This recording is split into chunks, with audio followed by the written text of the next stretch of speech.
Ալեն Սիմոնյանը ուզում է ասի, որ ավելի լավ է նրանց այն ժամանակ կրակեին, ավելի լավ է տանգերով անցնեին վրեքներով, ավելի լավ է տարբեր ձևերով, իշխանությունը պահելուն միտված քայլեր արվեր, որպեսզի դա չդիտարկվեր իր կողմից կապիտուլյացիա, այլ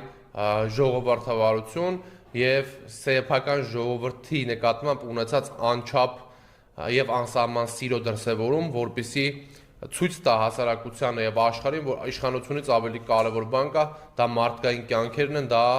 հայրենիքի ճակատագիրն է, ինչպես եւ Սերժ Սարգսյանը այդ տրամաբանությամբ առաջնորդվել է, պաշտպանելով Հայաստանի Հանրապետության ժողովրդին, պաշտպանելով Հայաստանի Հանրապետության շահերը։ Կապիտուլյանտը քո ղեկավարն Ալեն Սիմոնյանն եւ դու ես, ով